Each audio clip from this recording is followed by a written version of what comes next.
This is another New Black World Order TV Productions. We got Sister Queen Malinda back in the house, and y'all know she loves going in, and she gonna go in today. What's happening, Queen Malinda? The audience has missed you. I told them that you was coming back. That's you right. know what I'm saying? That you was taking care of some things, but you stay abreast of the issues that's going on, and that you have a lot to talk about when you come back. What are we discussing today, Queen? Oh, I have several things to discuss today.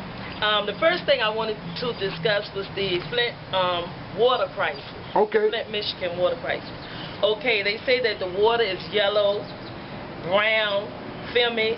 It smells like open sewer, foul, swampy looking, full of poison lead. And they say you can't drink it, you can't bathe in it, and it's toxic. And it's corrosive water.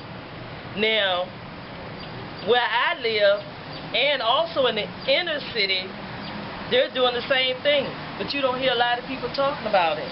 And also in Louisiana, the same thing happened that happened in Flint when I did my research. This is not an isolated incident. This is not an isolated incident.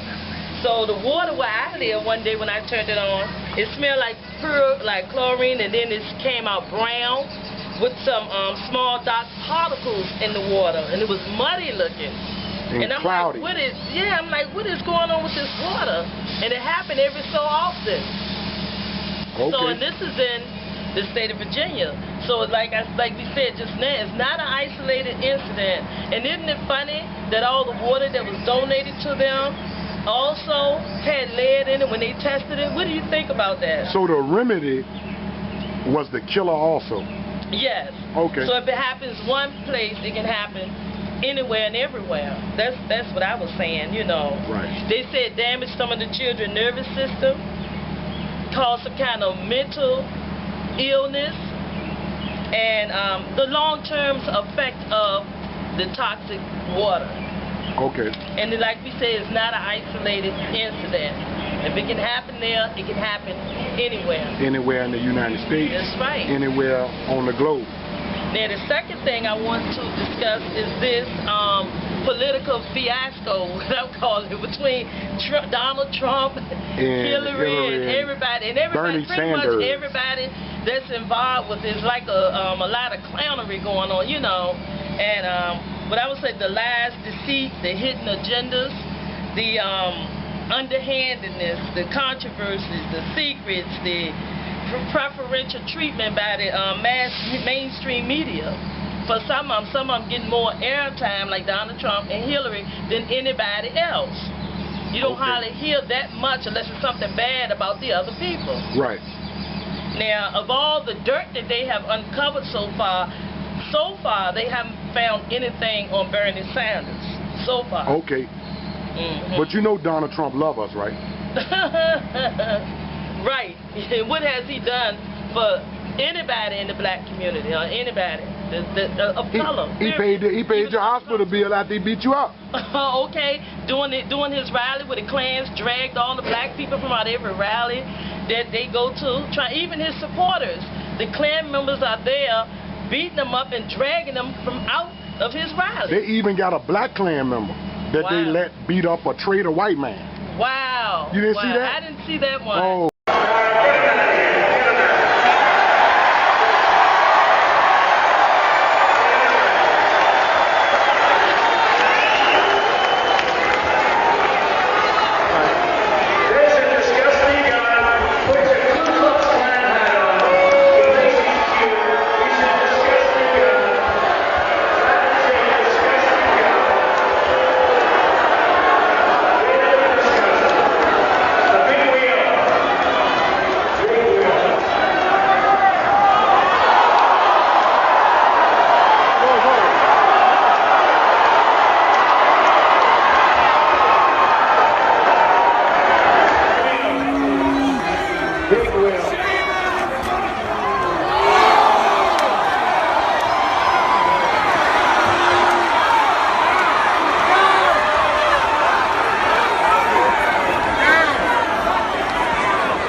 question I had, is Hillary Clinton one step away from prison? Oh, you talking about for her government email scandal? The Benghazi scandal? Yes. Okay. Yes. Is she a career criminal? If you look at her past. So I'm wondering, do you think that she's one step away from prison? I think she might be one step away from getting in the White House. Well, is Donald Trump on his way out? Because a lot of people are displeased with his tactics and antics. But we don't know what people gonna do once they get behind that curtain to press that button. Well, his ego tripping, some people call it, and clownery and all that. They're tired of it. Some people are. But it's working and resonating with some. Money has power. Yeah. And he has the money. Right. And another gentleman called me one day and he said, well, I think if he could run a business, he could run a company, he could run this country. I said, yeah, I believe that too. I said, if just because you can run a company doesn't mean that you can run a country, because they're two totally different things. A company is one thing, but you're talking about being responsible for a whole entire country. Yeah, it's similar, because depending on how large your business is, your employees would be equated to your constituency. Well, and if you treat your employees well, if you treat them well. See, one thing that is needed is a good businessman in government, but he must also have common sense, he must have wisdom. And they must also know how to relate to people from all backgrounds. Well, that he doesn't know how to do. And that's correct. Right. And so that's bad for business too. Right. Right. Now, I listened to Minister Farrakhan, and he called Hillary a wicked woman. And he said that Donald Trump would take us on the abyss of hell, the pits of hell. We would go straight to hell with Donald Trump as the president. So let's elect him. Let's elect him. You understand? Let's give America what she needs, right? So if he's gonna run the country into the ground, let's put him in office so he can get rid of this shit. Yeah. Well, I don't know. Makes sense, right? They say that now through the Clintons, we had mass incarceration, came under the Clintons, the 3 strikes. Definitely. The cocaine, crack cocaine, powder cocaine disparity. And she also supported abortion clinics, which everybody know they're in only Planned Parenthood. Low-income black areas. Right. And she supports that. But she doesn't talk like Donald Trump. Ethnic genocide. But she supports policies that sound very much similar to what Donald Trump would do. That's right. And so that's what I said to people. If I had my racism, if I talk nice to you, then you brothers and sisters would accept that. But a person that outright be honest with you and tell you, I'm going to beat your ass, but I'm going to pay for your hospital bill. You won't mess with somebody truthful like that. No, you don't. But if I had it, and I talk nice to you, and I support Planned Parenthood, and I support mass incarceration, you'll still vote for me. That's right. Right? Jimmy Carter, very, very nice guy. Knows what to say, knows how to say it, knows how to be very kind and humble. When to say it. Right. But if we look at the National Security Memorandum 46, again, National Security Memorandum 46, if you go read that, that's Jimmy Carter's policy. Wow. That policy is as racist as Donald Trump. But he didn't talk like what? Well, at least he putting his out there in the open. Everybody knows. That's what I'm saying. See, I respect honesty, whether it's nice or mean. Right, but see, Farrakhan said he's dangerous to the status quo. He's dangerous. Yep, and he making mockery of the Republican Party. Right, you know? because most conservatives know America to hell on a rocket ship. This right, real fast, with high-power boots on, no brake shoes. So let's vote for him and get America the hell out of here. Maybe so. But see, and where is the future of this country going with him or either Hillary? Where are we heading with either one of them? Right. It looks like to me that if we understand that America is the impediment to our rise, we would vote for the person that will send the country to hell. Not because we love that person, not because we really support him, but if we know that they're bad for the American well-being, let's put him in office so he can, what, destroy his own what? Self. Right. And then another thing, he quoted, "I want to make America great again." What? Now, meaning what?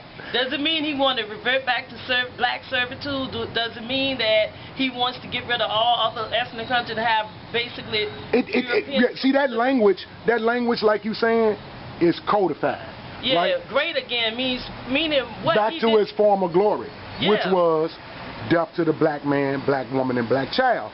Which is also black labor white wealth. Right, exactly. So they say all lives matter. Yeah. That's bullshit. Because when we was enslaved, they said all men was created what? Equal. So I don't buy into that all lives matter shit. Right. So just like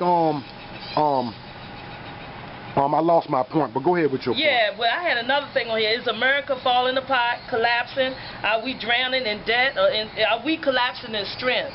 Are we drowning in debt, especially to China and other countries? So what is the fate, again, of America? Well, the debt is put upon the citizen. Yeah. The powers that be that actually run it, they're not in debt. Right. Because they have put the onus of the debt, the responsibility of the debt on the sheeple. I mean the people. On the poor people. Right. Right. And here's another thing. I was checking out Tim Wise. You know, he spoke on white privilege and white wealth. Claude Anderson speaks on black labor white wealth. And Dr. Francis Cress Wilson and Dr. Neely Fuller speak on racism, white supremacy, and the social benefits of racism, white supremacy. Okay, all right. So have you ever listened to Tim Wise? Sure, that's the white guy that former KKK right, racist, right. Former racist. And that's the one that said, while they pulling the black man over in the car for a nickel bag of weed, he ride past in his car with 30 pounds of weed in it and wave at the police and go past because they just focusing on who? Dark skin. Melanated people of color, melanated right. people. So let's go ahead and vote for Donald Trump. Donald Trump all the way so they can go ahead and get America out the way. Right. He was saying that white people and some other cultures are recognize that they have societal privileges based on their skin color. They're free from biases and prejudice, and they don't get into resistance like other people, no backlashes. Right. So, and they benefits from the racism, white supremacy. You talking about not unless they buck against the Jew. Yeah, not unless they buck against the system, that's put in place. Right. And they say that racism, white supremacy identifies only with white people, and like you say, those that go against it, they'll do a John Brown on them. They will hang, they will get rid of those. Right, those whites that go against any of their systems that they have lined up in place. Exactly, exactly. Yeah, that was another thing I had. And they say racism, white supremacy put them on the top of the color hierarchy. And in this color-coded society, that's what I call it, a color-coded society. Right. And where white skin is a luxury in this color-coded society. The color of law. Right. So one thing I said, while their bank account is overflowing and steadily growing, our bank account is quickly going. Because of all the systems that they have set up, they get us coming and going. Right. With every kind of bill or even credit now, everything that you can think of, their systems are set up to keep us in poverty or either at the low end of the income level. Right, because the whole economic system is based upon debt. Right. And so they have put debt on the non-whites more so than the whites, but the whites still experience the citizen whites, not the power that be whites, but the citizen whites, along with the poor other people, they use debt as a weapon against them. That's right. Now, I tell you what I noticed.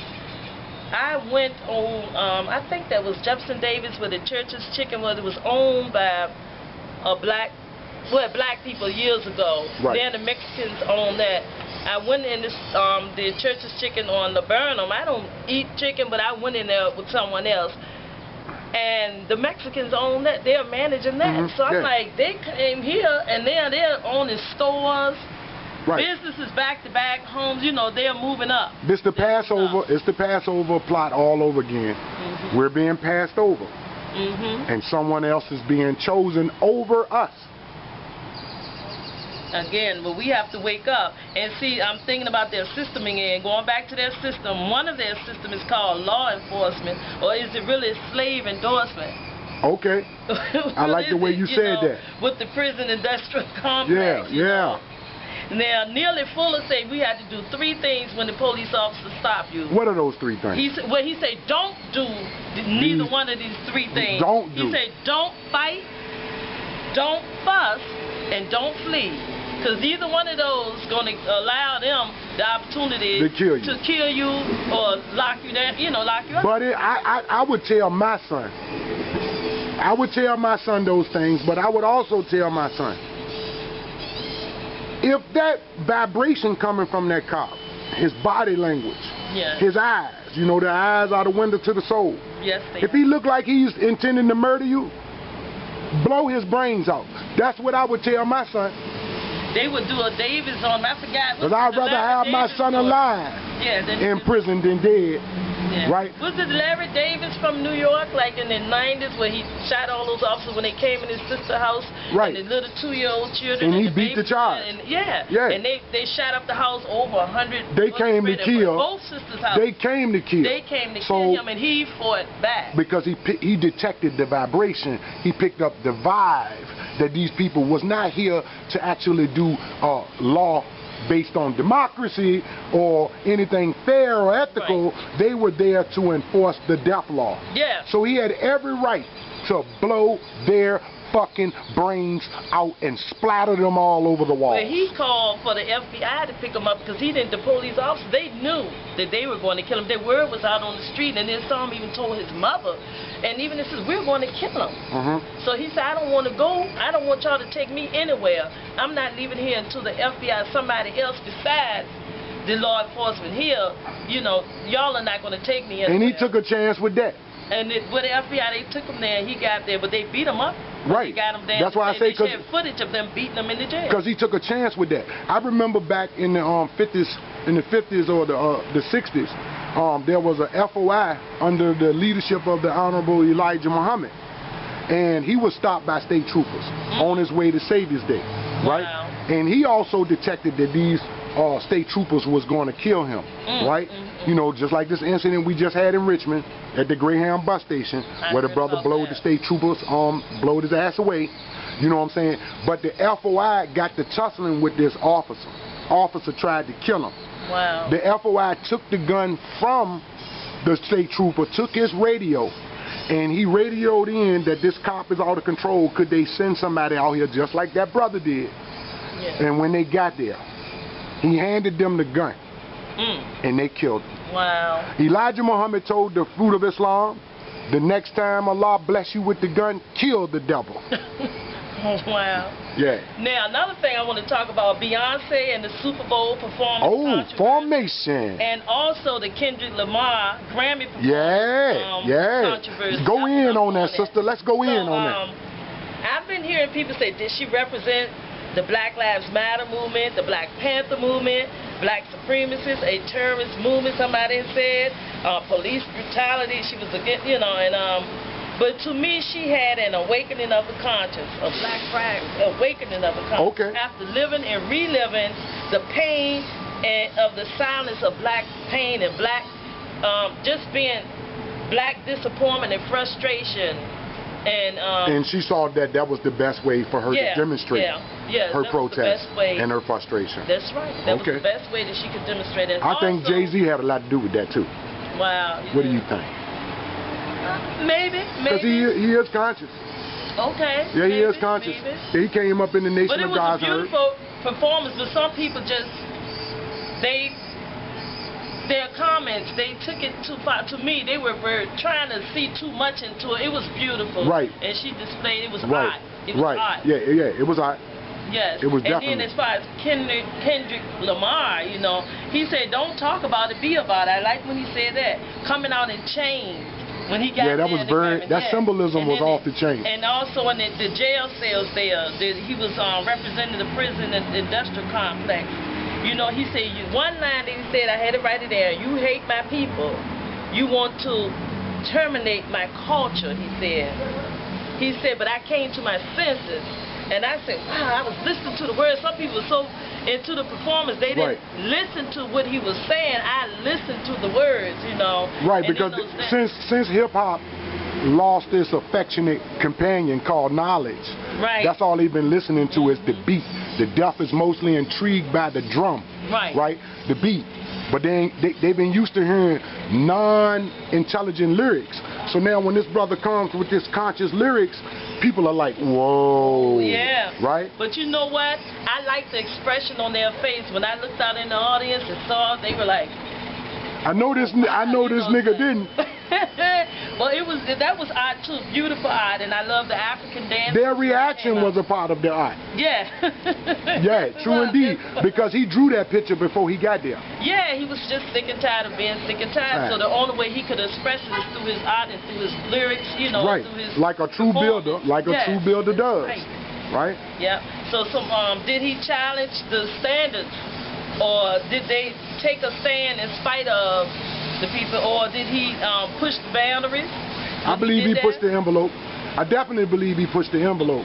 Even to perform that at such a ceremony, was risk taking. Yes, it was. It was definitely a step up, so that other artists will realize that you can have your expression at this event too. That's right. Don't be afraid, right? And he did a freestyle rap also on that. I don't know if they knew straight from the top of the dome. Yeah. And that was I think he had them expecting something else, and he switched up on them. And that's what you got to do. You got to do that. That's right. You got to do that. And also I wanted to touch on Jada Pinkett Smith when she protested the Oscars. Oh, stop it. Because of discrimination. Oh, stop it. And the racial tension. Oh, was she really doing that because she ain't really that hot no more? Well, someone said because her husband Will Smith was nominated for his role when he played the doctor. Yeah, that too. What is called concussion? Concussion, yeah. But that's not true. But see, this has been going on a long time in Hollywood, and I say it's past time that they get their own awards shows. They could have been did that. With the money that all of them have together, they can pull their with the standing, yeah, with the influence, with the following. Like all of our artists collectively have a following that they could actually pull away, create their own. When I spoke to a friend of mine, a gentleman, about this, he said, well, they're hindering them from being able to have their own because the powers of stop it. Stop it. With the money that they have, stop it. All of those celebrities together, come on. If you keep telling us that this white man is so powerful that we can't do nothing, if we believe it, we echo this shit out generation after generation. And I'm not going to teach my children, nor am I going to teach my audience on New Black World Order that white people are that powerful. They are not that powerful that they can stop us. Because it's our money and the money of our ancestors that they are living on that keep them in power, keep them in wealthy now. The money that our ancestors made them during slavery is why they're wealthy, and they're living off that wealth, and also it's just been passed down from generation to generation. And if we do it for ourselves, and our black labor and white wealth, our labor today. So if we back up and don't spend another dime on anything that they had their establishments, and take that money and invest in ourselves, that's right. We will see that they don't have that kind of power that we give them. That's just like God and the Bible and the devil. Everybody gives because the power that we're acknowledging that they have, it's our power, but we gave it to them.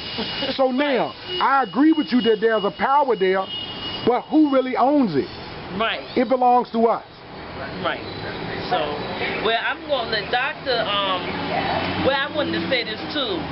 Beyonce and Kendrick Lamar, they perform an unapologetically black, artistic, truth perfected show. That's what I call it. It was a great demonstration. A Black Lives Matter artistic show. And I said they both had an RBG conscious revelation. Swagger to it. Yeah, I like that. And Dr. Umar Johnson, this is something else that said that black people are programmed to hate themselves. Okay, go in on that. Why you think that? Why did he say that?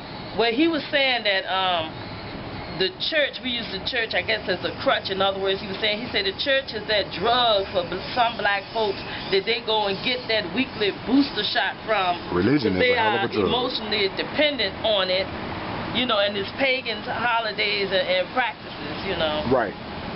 But if they do a thorough research on the holidays and each one of the religions, they will have a conscious awakening. Right. And then they would realize it's not really all that divine stuff backed by that. Right. See, once you understand the science of the mind, let me say it again. Once you understand the science of the mind and you understand the pleasure senses, endorphins, right? So during Christmas time, they gave us toys, right? That's a pleasure. It released endorphins when we were children. So it cemented that feeling with that doctrine. Right. That's the power behind it. It's nothing divine. And the same thing with Halloween, you get candy. Same thing with Valentine's Day, you get candy. So that sweet, that pleasure taste in the mouth, the release of the endorphins. For these people know the science of the mind. Yeah. Right? Right. And that's how they locked us into these doctrines that was weaponized. And these doctrines unfolded in our mind. And the end result of it is, I hate myself. Right, right, and that's a good way to say it too. And also when you turn the television on, whether you go on the internet, every magazine, wherever you go, all you see is white faces, white faces, white faces, right. White faces. When you came in the world, if you was delivered at a hospital, the first person to touch you was white. And you know also, the models, the supermodels, they just focus on most of the white ones, the European ones, the white ones, white. Right, you know. Because this paradigm here, has to, right? It's almost mandatory for them to establish the white woman as the standard of beauty. Yeah, and 2014, someone did that doll experiment again. Right, right. And the same black effect. Children, Same said, effect. who's the pretty one? Right. And they chose that white one. Who is the bad one? They chose that black one. So the programming is still very relevant. It's still strong, and it's still working in tandem. Right. Right? So they also did an experiment with the high school students. They had pictures. One picture, someone dropped their money. They had a white student to drop his money, and a black student pick it up and gave it to him. Right. And they had the picture with just the opposite effect, where the black boy dropped the money and the white boy picked it up. But anyway, they asked each one of the students, this was at high school, what do you think is going on in this picture? All the white students says everything negative about the he was going to put the money in his pocket, or either he would have robbed him if he didn't do this and that. Just everything negative about those pictures. They had pictures this time instead of dolls. Okay. And they changed the color of the people in the scenarios that they had on the pictures. And on almost every white child that spoke said something negative about each one of the black people in the picture. And they were high school students. So this is, who taught them that? They're in high school. They're in school. Right.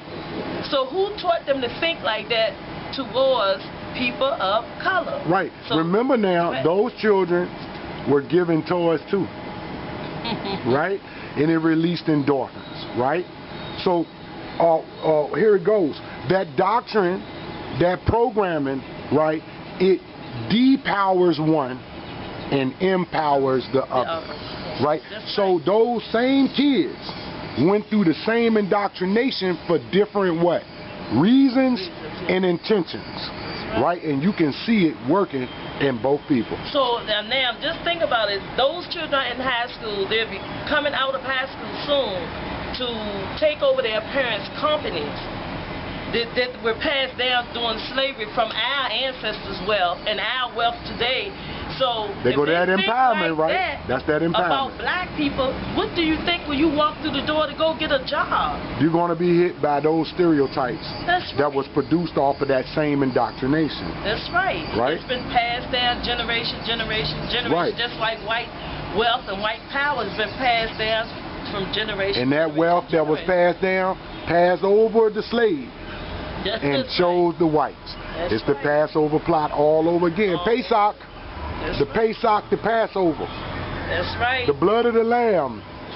Okay. I mean, basically, that's what I was gonna go in on Easter, and but I'm not gonna go in on the Easter bunny. Thing. The Easter bunny. But I mean, all I say to them is do a thorough research on these holidays. Every last one of them. Do a thorough research. And do a research on the science of the mind.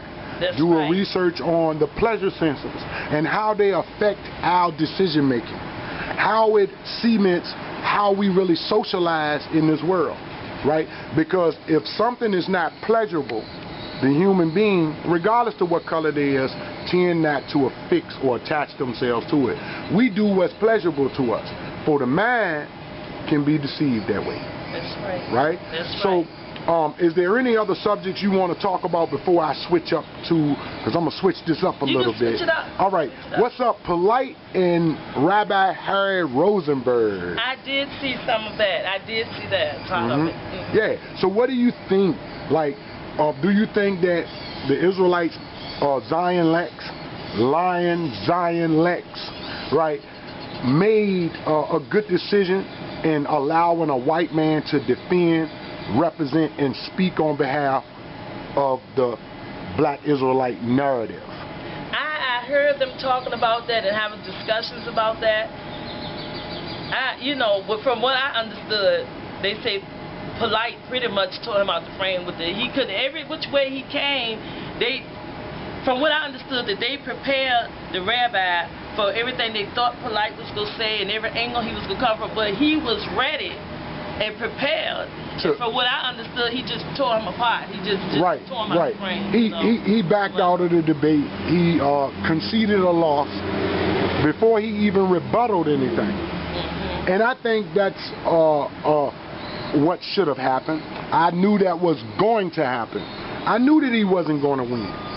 And I also understand by default, when Zion Lex and those Hebrew Israelites that don't want to come out and publicly say they supported Harry Rabbit Rosenberg, right? Once they chose him, by default they were admitting that he was smarter than them. And then when you saw him did what he did, you realized you put too much confidence in him. He was dumber than you. Oh, wow. That's right? Deep. Right. Deep. So the black man, the Hebrew Israelites that chose him, you're the angel of the Passover. For you passed over many intelligent black rabbis, right? You could have went and got General Yohanan. You could have went and got H.O.K. You could have went and got Daniela. You could have went and got Tazariak. You could have went and got, man, I know Shemaiah right here in Richmond, Virginia, located on Hall Street. Shemaiah is a very intelligent rabbi, right? And I don't understand, why would you go get the man that you called the fake Jew, the man that you called the devil? Right, I understand to that. Represent, defend, and teach your perspective. Your perspective. Then when you give him the microphone and he's asked about the black Israelite existence, he say, I think it's a bunch of confusion. He shitted on you. After you went and got him and you shitted on all those other intelligent Hebrew Israelites that could have possibly gave Polight a run for his money. Possibly, right? Could have gave him a run for his money. You passed over all those intelligent brothers just like it is. This is the Passover plot. And you chose a white Jew. Wow. To whom you call imposter. A white, but they call him Khazarian. A Khazarian, right? You know, it just doesn't make sense to me. It didn't make sense to me, but we needed to see our young phenom, right? And working in tandem with Sarnetta in the House of Consciousness, we needed to see them slay that white man in front of us so we can have some courage, right? Because I don't see how in the hell the Israelites was going to debate him when they chose the motherfucker, right? And all of the Hebrew Israelites that never ever supported Harry Israelite, big up to you. Kwam Allah, right? I appreciate you. Like Tazariak, ISUPK, they don't fuck with no goddamn white Jews. They would have never went and got that white Jew boy to do that. I mean, I listened to the Hebrew Israelite, and I like a lot of their perspectives on things. That's cool. Some of it, I'm still kind of like last year at our Black Unity Day, the cookout. The Israelites were there, the 5%ers was there, Muslims was there, Christians were there. We actually showed the conscious community that's debating that at the end of the day we could come together. We could come together and unify, come and want to. Without even fussing, right? Without even arguing. We could come together on one accord. And we're doing it again this year, July the 17th, same place, right? Same time, 2 o'clock, July the 17th. Stay tuned to New Black World Order channel, and we're going to have more details on our Black Unity Day. Now, who are you debating this time? Well, the Black Unity debate, we're not debating anybody. Okay. But we're going to have some debates put together. I got a debate that possibly could be coming up between Israelites and the Moorish Science Temple. Wow, right? That should be deep. Right. I got a lot of things coming up. We're going to develop a team of debaters, and we're going to scrimmage with each other. We're going to pair off, right? And we're going to go in on each other in order for those ideas to clash, so that we could learn something from. Right. A loss just means you learn something. Right. A win just means you were able to teach your opponent something that they did not know. And at the end of the day, we always learn something from these debates. But we really want us to learn how to set our differences to the side sometimes, right? That's right. And concentrate on some of the issues, some of the problems, and manifest the solutions. We already know the problems. Right. We already know the solutions. That's right. All we got to do is unite. Now, what did Dr. John Henry Clark said? I don't debate in my lectures. He said I teach. Right. He said I don't debate I only debate my equals. All others I teach. Right. And from the debates, we learned that Harry Rosenberg was dumb. From the debates, we learned that Sarnetta cares about us. Big up to Sarnetta. You know, Sarnetta gave us a powerful shout out on his show. On his show, yeah. Right. Big Go to his channel, right, and check out the video where it says that Sarnetta got better sound equipment for the next debate. He actually gave a shout out to New Black World Order and what we doing, right? That's right. And all right, there you have it, family. Is going down. I want to send a strong, black, powerful shout out to New Black World Order. I want you to know I've been seeing you, brother or sister, whoever you are. I've been seeing you. I've been seeing always. You always big up the family. So I want to big you up. New Black World Order. Go and subscribe. Make sure y'all go and see that, brother or sister. Very positive energy right there. New Black World Order. Powerful, powerful soldiers in the building.